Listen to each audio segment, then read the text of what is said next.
As the international community continues to mull over the Haitian government's request for a cohort of foreign troops to assist in curbing the lawlessness of criminal gangs running rampant through the capital, two members of the European Parliament are offering a counter-narrative. Earlier this month, Claire Daly from Dublin, Ireland, who caucuses with the left group in the European Parliament, urged countries around the world not to meddle in Haiti's affairs. She began by recounting Haiti's progressive history with respect to Black liberation. Haiti is the site of the first and only successful slave revolution in history. Haitians won their independence from France in 1804 and immediately abolished slavery, becoming the first place in the world to do so. It was also the first state to outlaw racism in its constitution. Haiti was a beacon of light for the world. That progressive stance, Daly argued, resulted in a punitive action from major world powers. In her condemnation of the continuous meddling in Haiti's affairs, the Irish MEP did not mince words as she blamed the current deplorable state of the CARICOM nation on unrelenting foreign interference. And it was punished for it. It was punished over and over again by France, by the US, through a series of coups, invasions, occupations, assassinations, through relentless meddling and crushing debt. They were determined that this beacon of freedom would be extinguished because it presented a bold challenge to the dread logic of capital and empire. But the Haitian people kept fighting through. Theirs is a light that never goes out. And so, it's still being punished. The meddling goes on. If Haiti is a mess, and it is, then Europe and the US are to blame.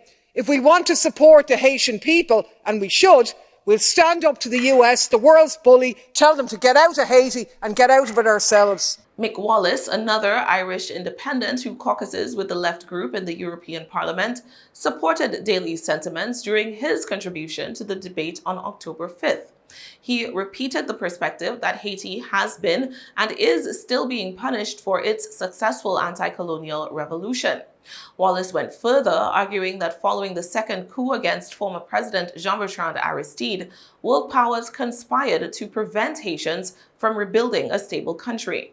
Western imperialism has never stopped punishing Haiti for the crime of being the first black majority nation to successfully carry out an anti-colonial revolution when they kicked out the French in 1804.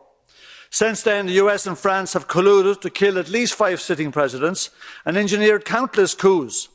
The reversal of the Aristide coup by the Haitian people was met with crushing neoliberal reforms forced by the Clinton regime.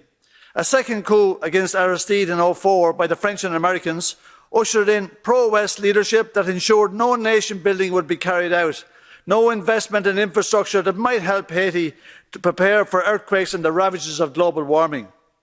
The successful defiance of the Haitian people has been met with 200 years of imperialists attempting to keep them on their knees and then shedding crocodile tears at the resulting instability.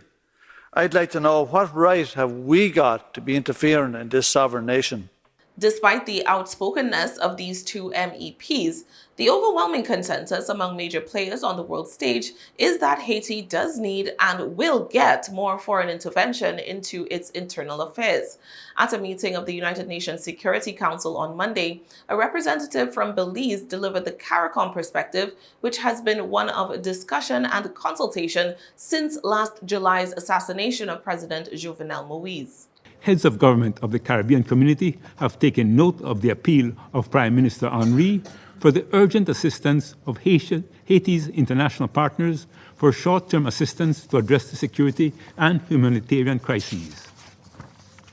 CARICOM heads of government are therefore undertaking internal consultations to determine how best to respond to the call from Prime Minister Henry for assistance. Strengthening the state's security apparatus must also extend to and include measures to combat corruption, illicit financial flows, and illicit weapons flows.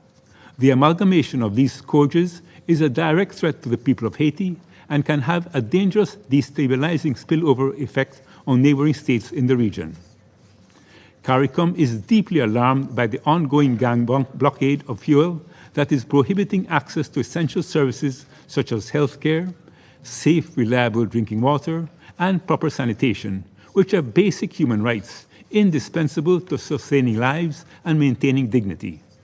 They are also critical to thwart the wider spread of cholera that has regrettably resurfaced in the country.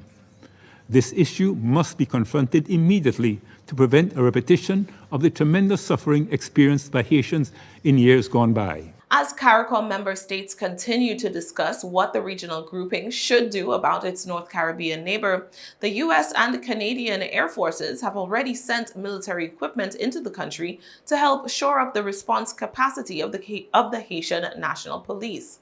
Meanwhile, the Chinese representative questioned the wisdom of acceding to Prime Minister Henri's request for foreign troops.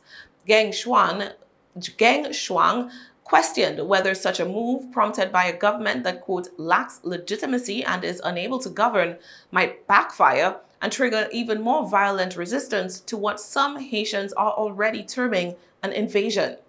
The spokesperson from China, which has veto power over Security Council resolutions, suggested that instead of the requested rapid action force, the international community should support the Haitian people in finding a, quote, comprehensive, homegrown solution.